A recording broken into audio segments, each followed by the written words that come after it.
Today I'm waking up to another overcast, probably rainy day ahead. Don't worry about me though, at this point on day 4, I'm already expecting it. Yesterday I ventured into Thunder Bay to get a first taste of it, and even ran into some folks preparing a routine, no doubt for the 150th anniversary of Canada festivities coming up.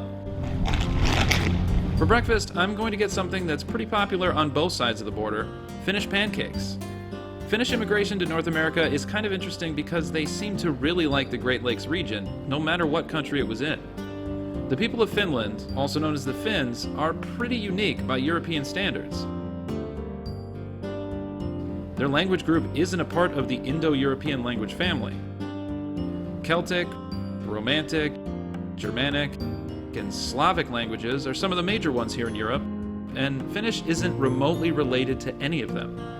Instead, they're part of the Uralic language family that also includes Hungarian, Estonian, and some ancient tribal groups that populate the Arctic regions of today's Western Russia and northern Scandinavia.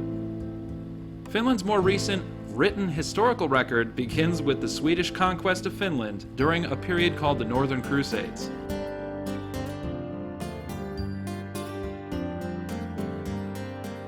It's not exactly known when, but Sweden had control over what would be today's Finland from 1200 onward for about 6 centuries. Because of Sweden's influence over this region, Finland may be considered a part of Scandinavia, but I've personally heard from Swedes, Norwegians, and Finns that it's not.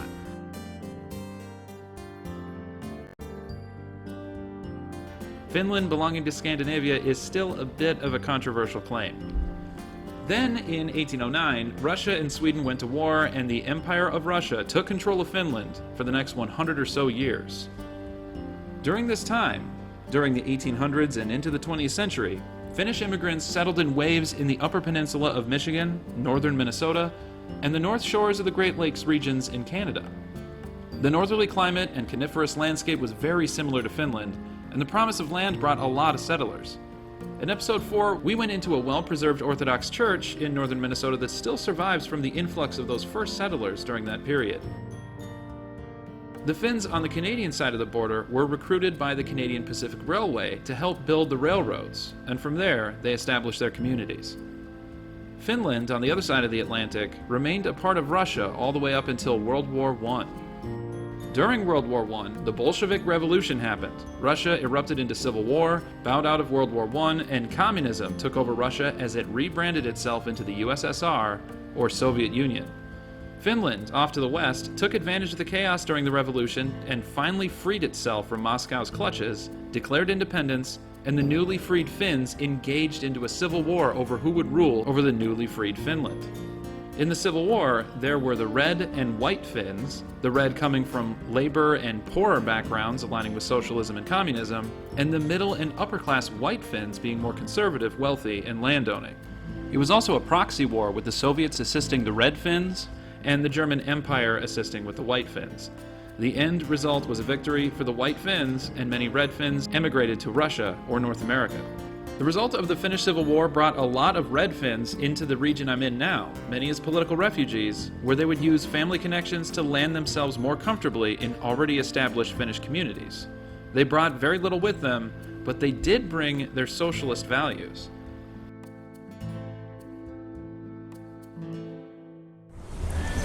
Behind me is the Finnish Labor Temple with the restaurant, the Hoito restaurant, or just known as the Hoito.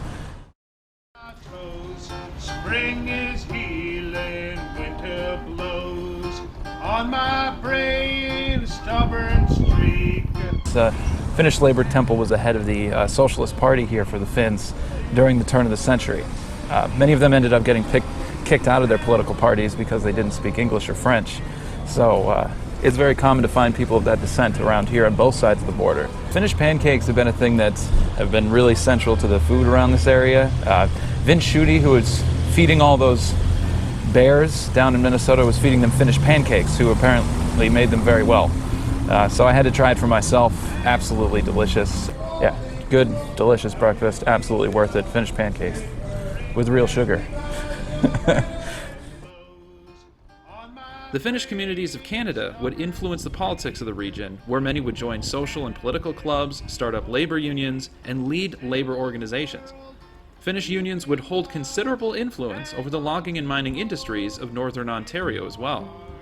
There was considerable immigration to regions south of the border too, where the Finnish wave would outnumber other immigrant groups in the Iron Range of Minnesota, influencing their politics and pushing them to organize. The Arrowhead of Minnesota still holds on to many of these values, as I discussed in a mini-documentary on Iron Range politics last season. The Iron Range of Minnesota is arguably the longest-running Democratic stronghold in the U.S., where rural white voters still have not been entirely turned to the Republican Party. Speaking of parties, on this side of the border, Canada has several, unlike the U.S. having just the two. The history of organized labor in this region still influences who they elect today. Thunder Bay is split into two districts for both the provincial and federal level. These are the provincial districts for the northern part of Ontario. Each of these districts is represented by an MPP, or Member of Provincial Parliament. Each of these representatives go to Toronto, the capital of Ontario, to represent Ontarians on the provincial level.